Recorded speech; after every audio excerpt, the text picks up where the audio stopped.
Hello guys, आप सभी का अपने यूट्यूब चैनल पे स्वागत है। आज हम लॉ टर्ट्स के अंदर जनरल डिफेंसेस पढ़ेंगे। वन बाय वन करके एक नए नए वीडियो में हम पढ़ते जाएंगे। उससे पहले इस वीडियो में हम वॉलंटी नॉन फिट इंजुरिया के बारे में पढ़ेंगे। फिर नेक्स्ट वीडियो इन सब के ऊपर आएगा। Plaintiff is the wrong doer होगा तो क्या जनरल डिफेंस बनेगा। एक्ट ऑफ गॉड के केस में mistake, inevitable accident, private defence और नेसेसिटी और स्टैट्यूटरी अथॉरिटी। आठवां जो जनरल डिफेंस है इन लॉ ऑफ टॉर्ट, ठीक है ना। तो आज लॉ टॉर्ट में वॉलंटी नॉट फिट इंजुरिया देखेंगे और साथ ही साथ हम बात करेंगे इन केस लॉ पे Hall versus Brookland, Padmavati versus Dugnayak, Lakshmi Rajan versus Malar hospital, R versus William, R versus Clarence, R Haynes versus Harwood, Dann versus Hamilton और स्मिथ वर्सेस चार्ल्स। और साथ ही साथ हम बात करेंगे साइंटी नॉन फिट इंजुरिया, जो कि एक लीगल मैगजीन है, ठीक है ना। उस लीगल मैगजीन के बारे में बात करेंगे और वॉलंटी नॉट फिट इंजुरिया के बारे में सब कुछ डिटेल नोट्स जो मैंने बनाया वो उस पर डिस्कस करेंगे। इसके एक्सेप्शंस, एसेंशियल्स और इसमें क्या लिमिटेशंस वगैरह सब कुछ हम डिस्कस करेंगे। चलिए स्टार्ट करते हैं। तो वॉलंटी नॉट फिट इंजुरिया का क्या मतलब है। देखिए, वॉलंटी का मतलब होता है कि वॉलंटरीली, ठीक है ना। इंजुरिया का मतलब इंजरी को एक्वायर्ड करना, वॉलंटरी। तो प्लेंटिफ जो है वॉलंटरीली एग्री करता है कि वो किसी रिस्क को टेक करने वाला, रिस्क को लेने वाला है, वो वॉलंटरी एग्री करता है, कंसेंट देता है कि हाँ मैं उस रिस्क को ले रहा हूँ। उसे पता है, उसको नॉलेज है कि मैं अगर इस रिस्क को टेक ओवर कर रहा हूँ तो मुझे चोट लग सकता है, मुझे हार्म हो सकता है। तो वहाँ पर प्लेंटिव जो है पूरा वॉलंटरी एग्री कर रहा है, उसको नॉलेज भी है, कंसेंट भी है। तो वहाँ पर डिफेंडेंट लायबल नहीं होगा, वहाँ पर कोई लायबल नहीं होगा, वहाँ पर प्लेंटिव खुद के लिए लायबल होगा, ठीक है ना। डिफेंडेंट की लायबिलिटी नहीं होगी। और वो जब अपने आप को अलाउड कर देता है उस चीज़ के लिए तो कंप्लेन भी नहीं कर सकता डिफेंस के लिए कि डिफेंडेंट से मुझे ये बताया नहीं था।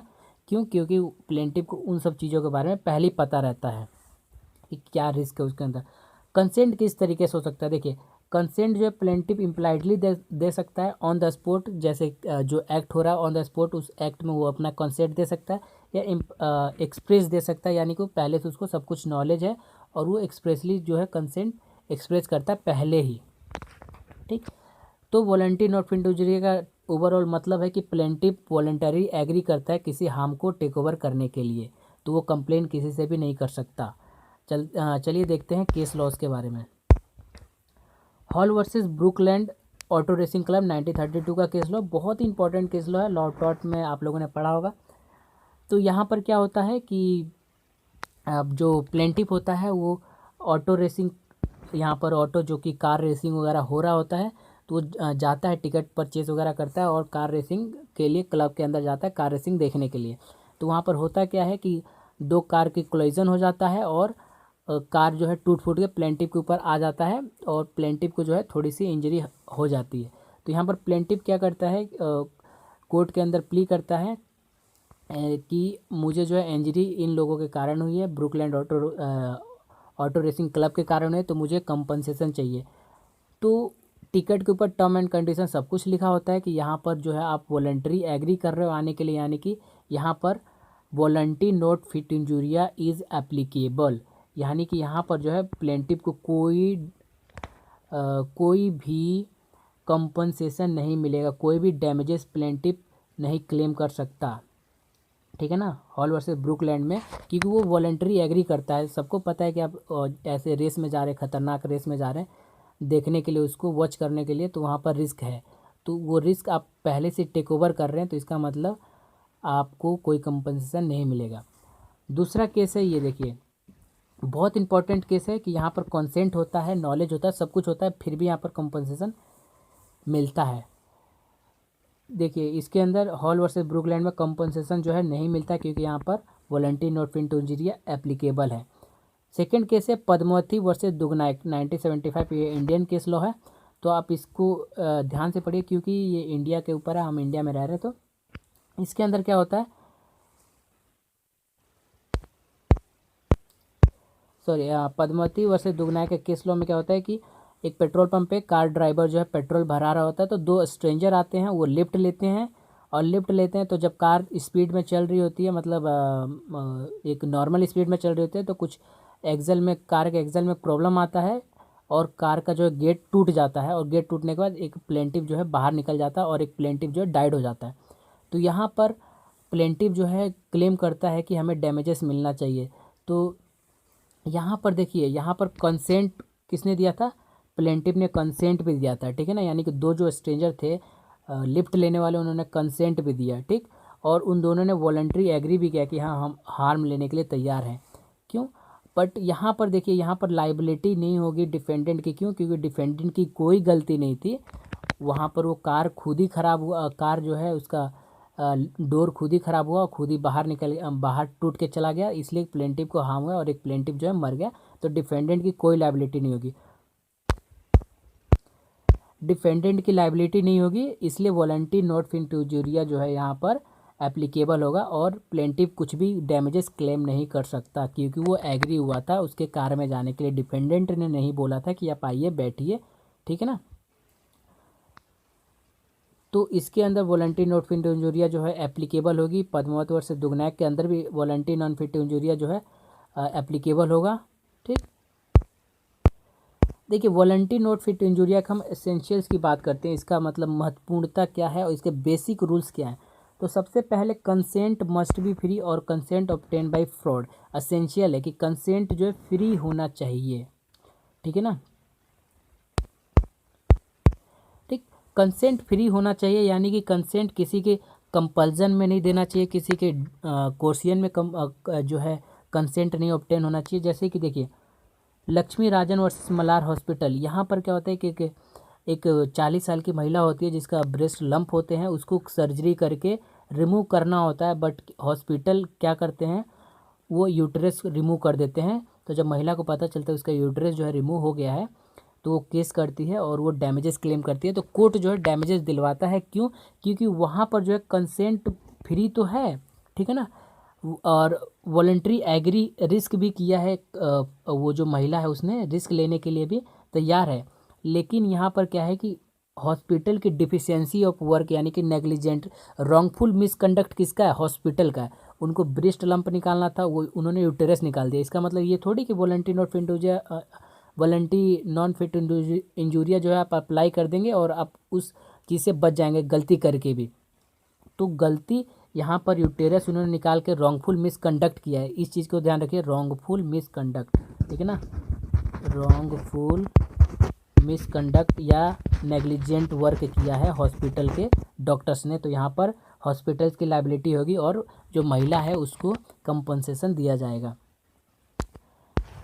सेकेंड है कंसेंट ऑब्टेन बाय फ्रॉड। देखिए, कंसेंट अगर फ्रॉडली तरीके से ऑब्टेन किया जाता है, जैसे कि फ्रॉडली तरीके का मतलब कंसीलमेंट ऑफ द फैक्ट, यानी कि किसी फैक्ट को गुप्त रख के, सीक्रेट रख के, सामने वाले को ना पता चले, ऐसा कंसेंट इनवैलिड माना जाता है पूरी तरह से, ठीक है ना।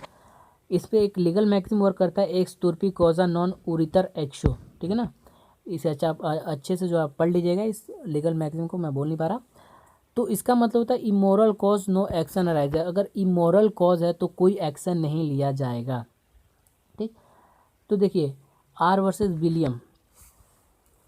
विलियम केस लॉ है, कंसेंट ऑब्टेन बाय फ्रॉड। यहाँ पर क्या होता है कि एक म्यूज़िक टीचर होता है, वो कहता है कि एक लड़की होती है 16 साल की, और म्यूजिक टीचर कहता है कि अगर आप सेक्सुअल इंटरकोर्स मेरे साथ करते हो तो आपका जो वोकल कॉर्ड है वो खुल जाएगा, मतलब वो अच्छे से वर्क करने लगेगा, आप म्यूजिक अच्छे से सीख सकते हैं। तो सेक्सुअल इंटरकोर्स के लिए वो रेडी हो जाती है, कंसेंट दे देती है, सब कुछ हो जाता है। तो यहाँ पर क्या है, कंपनसेशन जो है डिफेंडेंट देगा। क्यों? क्योंकि डिफेंडेंट जो है फ्रॉड से कंसेंट ऑब्टेन किया है, तो यहाँ पर रेप का चार्जेस लगा डिफेंडेंट के ऊपर, ठीक है ना। और जो विक्टिम है, जो गर्ल होती है, उसको जो है कंपनसेशन मिलता है इस केस लॉ में, ठीक है ना।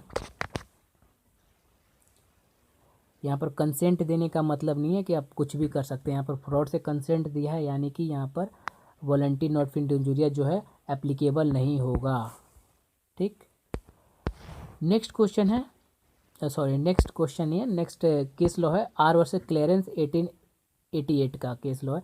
यहाँ पर हस्बैंड क्या होता है, एक HIV वायरस से इन्फेक्टेड होता है और अपने जो बात वो वाइफ को भी बताता है। तो वाइफ को जब वो बात पता चलता है तो वो कुछ नहीं, वो रेडी रहती है इंटरकोर्स के लिए। जब इंटरकोर्स होने के बाद पता चलता है कि वो जो डिजीज़ है उसको भी ट्रांसमिट हो गया, तो वो क्लेम करती है डैमेजेस के लिए। बट कोर्ट यहाँ पर जो है voluntary not fit to injuria जो है एप्लीकेबल होगा। क्यों? क्योंकि उसको पता था, पता होने के बावजूद भी उसने कंसेंट दिया इंटरकोर्स के लिए। तो यहाँ पर जो है voluntary not fit to injuria जो है एप्लीकेबल होगा, और यहाँ पर voluntary not fit to injuria not applicable. ठीक है ना? इन सब चीज़ों का ध्यान में रखिए। सारे केस लॉ मैं आपको बता रहा हूँ विद फैक्ट और विद डिसीजन। देखिए, सबसे ज़्यादा वॉलंटरी नॉट फिट इंजूरिया का जो है रेस्क्यू केसेस से क्वेश्चन आते हैं, और यही जो है बहुत ही क्वेश्चनेबल लिमिटेशन है वॉलंटरी नॉट फिट इंजूरिया का, यानी कि जनरल डिफेंस इन टॉर्ट के अंदर बहुत ज़्यादा क्वेश्चनेबल कैरेक्टर जो है रेस्क्यू केसेस में है। क्यों? देखिए, तो रेस्क्यू केसेस दो तरीके के होते हैं। पहला जो रेस्क्यू केसेस होता है ना, उसके अंदर वॉलंटरी नॉट फिट इंजूरिया जो है एप्लीकेबल नहीं होगा। जैसे कि एक मान लीजिए कि ए है, ठीक है ना, और बी रास्ते से जा रहा था, ठीक, और ए जो है किसी नहर में, किसी रिवर में जंप करने के लिए तैयार है, और ये जंप कर देता है, ठीक। तो बी जो है जा रहा था, ये चाहे तो इसको बचा सकता है और चाहे तो नहीं बचा सकता, वो इग्नोर करके जा सकता है देखते हुए भी। तो कोई इसके ऊपर ऑब्लिगेशन नहीं होगा, कोई लायबिलिटी नहीं होगी, कोई जवाबदेही नहीं होगी, ठीक। तो यहाँ पर बी क्या करता है, ह्यूमैनिटी दिखाता है और वो कूद जाता है ए के बचाने के लिए, और कूदता है, उसको इंजरी, सीवियर इंजरी हो जाती है बी को। तो यहाँ पर बी जो है ए से डैमेजेस क्लेम नहीं कर सकता। बिल्कुल सही आप पूछ रहे हैं कि वॉलंटरी नॉट फिट इंजूरिया जो है एप्लीकेबल होगा। इस केस में बी जो है ए से कोई डैमेजेस क्लेम नहीं कर सकता, क्योंकि ए ने नहीं बोला था कि आ बैल मुझे मार, मतलब आ मुझे बचा, ठीक है ना। तो वहाँ पर उस बंदे ने खुद ही वॉलंटरी एग्री किया कि रिस्क लेना चाहता है, कंसेंट देना चाहता है और ए को बचाना चाहता है। तो इस चीज़ को याद रखिए, ठीक है ना, कि जहाँ पर वॉलंटरी नॉट फिट इंजूरिया जो है, जहाँ पर वॉलंटरी नॉट फिट इंजूरिया जो है एप्लीकेबल होगा, यानी कि बी को कोई डैमेजेस नहीं मिलेगा चोट लगने के बाद भी। अब दूसरा फेज होता है कि जहाँ पर वॉलंटरी नॉट फिट इंजूरिया जो है एप्लीकेबल नहीं होता, वहाँ पर कंसेंट भी होता है, वहाँ पर नॉलेज भी होता है, और वहाँ पर जो है वॉलंटरी एग्री, जो प्लेंटिफ है वो एग्रीज भी होता है, ठीक है ना। तो अगला जो केस लॉ है लिमिटेशन के अंदर ही आता है, हाइनेस वर्सेस हार्वुड 1935 का केस लॉ है। डिफेंडेंट जो होता है वो अनअटेंडेंट दो घोड़े छोड़ देता है स्ट्रीट के अंदर, मतलब बांध के, और वो खुल जाता है घोड़े। वो जब खुल जाते हैं, इधर उधर रेंगने लगते हैं, बच्चे कुछ है पत्थर थ्रो करते हैं, वो स्टोन थ्रोइंग करते हैं घोड़े के ऊपर, और घोड़े भागने लगते हैं बेकाबू होके।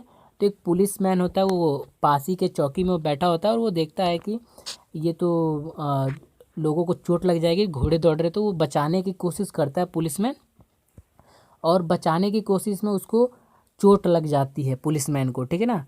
तो कांस्टेबल को जो चोट लग जाती है, तो वो डैमेजेस क्लेम करता है प्लेंटिफ से, ठीक। तो प्लेंटिफ से डैमेजेस क्लेम, डिफेंडेंट से डैमेजेस क्लेम करता है, ठीक है ना। तो डिफेंडेंट से प्लेंटिफ यानी कि जो कांस्टेबल वो डैमेजेस क्लेम करता है, तो डिफेंडेंट बोलता है ये वॉलंटरी नॉट फिट इंजूरिया यहाँ पर एप्लीकेबल होगा, मैं इनको डैमेजेस नहीं दूंगा। तो कोर्ट कहता है कि ये तुम्हारी गलती है, तुमने मिसकंडक्ट किया है, तुमने नेग्लिजेंस किया है, ठीक है ना। इन चीज़ को ध्यान रखिए, क्योंकि यहाँ पर बहुत इससे रिलेटेड एक दो और केस लॉ है, वो सब मैं बताने वाला हूँ, आप लोग ध्यान से बैठे रहिए। क्योंकि यहाँ पर जो है डिफेंडेंट कहता है कि आपने वॉलंटरी एग्री किया है रिस्क लेने के लिए, ऑन ड्यूटी भी हो आप, तो आपको कोई जो है डैमेजेस नहीं मिलेगा। तो डिफेंडेंट कहता है, यानी कि जो कोर्ट है वो कहता है अपनी तरफ से कि नहीं, ये डिफेंडेंट की गलती है, उसको इतना प्रूडेंट रहना चाहिए था, ठीक है ना, इतना प्रूडेंट मैन बनना चाहिए था कि वो भविष्य की कुछ चीज़ों को देख सके। यानी कि उसको पता है कि मतलब आपने दो घोड़े रख दिए स्ट्रीट के अंदर, जहाँ पर बहुत ज़्यादा बिजी और बहुत ज़्यादा बिजी स्ट्रीट है, तो आपको इतना तो पता रहना चाहिए कि वो घोड़े अगर खुल जाएंगे तो किसी को हार्म भी पहुँचा सकते हैं, ठीक। तो आप एज अ प्रूडेंट मैन आप सोच सकते थे उस समय, लेकिन आपने नहीं किया, आपने रॉन्गफुल मिसकंडक्ट किया, आपने नेग्लिजेंस किया है, जिसके कारण जो है कांस्टेबल को चोट लगी है, ठीक। तो आपको डैमेजेस देना पड़ेगा, यानी कि डिफेंडेंट को डैमेजेस प्लेंटिफ को देना पड़ेगा। तो यहाँ पर जो है वॉलंटरी नॉट फिट इंजूरिया जो है एप्लीकेबल नहीं होता, यानी कि यहाँ पर जो है डैमेजेस मिलेगा किसको, तो प्लेंटिफ को डैमेजेस मिलता है। नेक्स्ट केस लॉ पे हम चलते हैं। देखिए, जो हमने हाइनेस वर्सेस हार्वुड का केस लॉ पढ़ा, उसके बाद जो है सेम केस लॉ है डैम्ड वर्सेस हैमिल्टन। इस केस लॉ में क्या है कि इस केस लॉ में भी कंसेंट होता है एक महिला, इसका पहले हम देख लेते हैं, फैक्ट देख लेते हैं। तो फैक्ट कुछ इस तरीके से है, एक महिला होती है, वो एक लिफ्ट लेती है, ठीक। महिला को पता है कि जो ड्राइवर है वो ड्रंक्ड है, वो पूरी तरह से जो अल्कोहलिक है, अल्कोहल उसने लिया हुआ है और वो सही से ड्राइव नहीं कर सकता। तो महिला जो है कंसेंट देती है कि चलो ठीक है, मेरे को ले चलो, जहाँ पर मुझे ड्रॉप करना है, एक डेस्टिनी तक आप मुझे पहुँचा दो। तो वो एग्री है। देखिए यहाँ पर क्या है, महिला को नॉलेज भी है, ठीक है ना, नॉलेज भी है प्लस में कंसेंट भी है, ठीक। और उसको पता है, नॉलेज है यानी कि उसको पता है कि ये ड्रंक्ड है और एक्सीडेंट हो सकता है, ठीक। तो यहाँ पर महिला जो है क्लेम करती है कंपनसेशन के लिए। तो यहाँ पर कंपनसेशन जो है कोर्ट दे देता है। तो लोग जो है क्रिटिकली एनालाइज करते हैं इस केस लॉ को कि मतलब ऐसा क्यों कि इसको नॉलेज भी है, कंसेंट भी है, और फिर भी इसको डैमेजेस क्यों मिल गया, ठीक। तो देखिए इसके ऊपर एक लॉ, सॉरी एक मैगजिम है, ये अप्लाई होता है, mere knowledge of risk is not equal to consent of risk. देखिए किसी चीज़ का नॉलेज होना, लेकिन उसको पता है कि वो ड्राइवर अल्कोहल करता है, वो गाड़ी अच्छे से चला लेता है, ठीक है ना।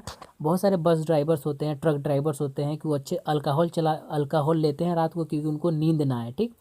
तो नींद ना आए इसलिए वो अल्कोहल लेते हैं और वो गाड़ी अच्छे से ड्राइव कर लेते हैं। मुंबई टू दिल्ली चले जाएंगे, ठीक है ना, दिल्ली टू कोलकाता चले जाएंगे, इस तरीके से वो ड्राइव करते हैं रात भर वो अल्कोहल लेने के बाद। तो महिला को पता है कि ड्रंक करने के बाद भी अच्छे से ड्राइव करेगा, तो वो इसलिए उस गाड़ी में वो बैठती है। तो यहाँ पर साइंटी नॉट फिट इंजूरिया का यही मतलब निकलता है कि mere knowledge of the risk, risk का अगर नॉलेज आपको पता है, is not equal to consent of the risk. इसका मतलब ये नहीं कि आपने जो है कंसेंट दे दिया रिस्क लेने के लिए। अब फॉर एग्जांपल मैं आपको बताता हूँ कि ये ए है, ठीक है ना, बी जो है गाड़ी चला रहा है, ठीक, इस तरीके से ड्राइंग इज टू बैड में। तो ये है बी जो गाड़ी चला रहा है, ठीक ना। ये जो है फुटपाथ पे जा रहा है, ठीक है, ये इधर इस तरीके से फुटपाथ पे ये जा रहा है ना, फुटपाथ पे जा रहा है। तो यहाँ पर इसको नॉलेज है कि मैं फुटपाथ पे चल रहा हूँ या रोड के किनारे चल रहा हूँ, तो मुझे रिस्क है, एक्सीडेंट हो सकता है, मैं पैदल चल रहा हूँ तो, ठीक। तो इसका मतलब ये नहीं है कि उसने कंसेंट दे दिया कि आओ और मुझे ठोक दो, ठीक है ना। उसने कंसेंट नहीं दिया बी को कि आओ और मुझे ठोक दो। तो यहाँ पर अगर बी मारता है, इसको ठोक देता है गलती से गाड़ी चला के, तो यहाँ पर बी तो लायबल होगा ना, ए को डैमेजेस देगा यहाँ पर। तो यहाँ पर कुछ इसी तरीके से है कि इसको पता है कि ड्राइवर ड्रंक है, बट इसको ये भी पता है कि ड्राइवर ड्रंक है, लेकिन वो गाड़ी अच्छी से चला लेता है, वो पहले भी वैसा चलाता था गाड़ी, ड्रिंक करने के बावजूद भी वो गाड़ी अच्छे से चलाता था। तो यहाँ पर जो है कंसेंट उसने दिया इस बात के लिए कि वो अच्छे से गाड़ी चला लेता है। लेकिन यहाँ पर जब वो एक्सीडेंट अक्कर हो जाता है तो डैमेजेस इसलिए मिलते हैं क्योंकि पहला नंबर जो डिफेंडेंट है, जो ड्राइवर है, वो रॉन्गफुल मिसकंडक्ट कर रहा है, ठीक है ना। रॉन्गफुल मिसकंडक्ट यानी कि वो अल्कोहल पीकर गाड़ी चला रहा है। दूसरा नंबर ये है कि वो एक नेग्लिजेंस कर रहा है, ठीक है ना। क्या कर रहा है वो, नेग्लिजेंस कर रहा है, यानी कि वो अल्कोहल उसने ले रखा है, ये नेग्लिजेंस है उसके पार्ट पे। तो ये दो चीज़ जो है एज अ डिफेंस यूज होंगे और जो प्लेंटी पे उसको डैमेजेस क्लेम होगा डैम वर्सेस हैमिल्टन केस में। नेक्स्ट इसी तरीके से इसी से मिलता जुलता एक केस लॉ है स्मिथ वर्सेस चार्ल्स बेकर, ठीक है ना, जो कि इस केस लॉ पे इस लीगल मैगजीन पे अप्लाई होता है कि mere knowledge of risk is not equal to the consent of the risk. देखिए यहाँ पर एक जो प्लेंटिव होता है, एक माइन होता है, ठीक है ना। तो माइन में तो आप जानते हैं कि रिस्क होगा, ठीक। तो प्लेंटिव ए जो होता है, इसे हम समझते हैं इस तरीके से समझते हैं ए, ठीक है ना, ए और ये बी, ठीक। तो ए जो होता है माइन वर्कर होता है, वो स्टोन तोड़ रहा होता है एक ड्रिल मशीन से, ठीक है ना, स्टोन तोड़ रहा होता है, पत्थर तोड़ रहा होता है। तो बी जो है ना बीन बताए, ठीक है ना, क्रेन यूज़ करके, ठीक, वो क्रेन यूज़ करता है और क्रेन से पत्थर उठाता है और पत्थर धीरे धीरे कहीं और ले जाता है, बट वो पत्थर गिर जाता है, ठीक है, और प्लेंटिव को चोट लग जाता है, ठीक। तो यहाँ पर प्ली जाती है कोर्ट के अंदर प्ली जाती है कि वॉलंटी नॉट फिट इंजूरिया जो है यहाँ पर अप्लाई होगा और प्लेंटिव को कोई जो है बेनिफिट नहीं मिलेगा, कोई डैमेजेस नहीं मिलेगा। तो कोर्ट ये कहता है कि प्लेंटिव को पता है कि नॉलेज है यहाँ, नॉलेज है कि यहाँ पर मैं वर्क कर रहा हूँ तो मुझे रिस्क है, बट उसने ये तो नहीं कहा कि भैया मुझे मतलब क्रेन तुम नेग्लिजेंटली छोड़ दो, ठीक, तुम क्रेन छोड़ के तुम बोल दो कि वॉलंटरी नॉट फिट इंजरी थोड़ी एप्लीकेबल हो जाएगा। तो यहाँ पर जो है प्लेंटिव को भी डैमेजेस मिलते हैं। क्यों? क्योंकि उसको नॉलेज है लेकिन उसने कंसेंट तो नहीं दिया ना कि मुझे तोड़ दो, फोड़ दो, मार दो, ठीक। तो यहाँ पर जो है प्लेंटिव को डैमेजेस मिल जाते हैं। और इस केस में डैमेजेस मिलने का सबसे बड़ा कारण ये है कि जो बी था ना, उसने बताया भी नहीं, किसको, जो प्लेंटिव, उसको बताया भी नहीं कि मैं क्रेन स्टार्ट कर रहा हूँ और क्रेन को मैं ले जा रहा हूँ, तो तुम उस जगह से हट जाओ। जिस पर्टिकुलर जगह पे स्टोन उठा के रखना था, तो उस जगह से जहाँ पर प्लेंटिव एक काम कर रहा था उसके बगल में रखना था, तो इसने बताया भी नहीं। तो इसने एक मिसकंडक्ट किया, एक रॉन्गफुल मिसकंडक्ट किया, नेग्लिजेंटली इसने वर्क किया और इसको बताया नहीं। तो यहाँ पर जो है इसको डैमेजेस मिलेगा Smith and Charles Baker and Sons के केस में, ठीक। तो आई होप कि ये वीडियो आपको अच्छी लगी तो लाइक कर दीजिए, शेयर कर दीजिए और कमेंट करके बताएं कि और किस किस चीज़ों पे मैं वीडियो बनाऊं। धन्यवाद। Have a nice day.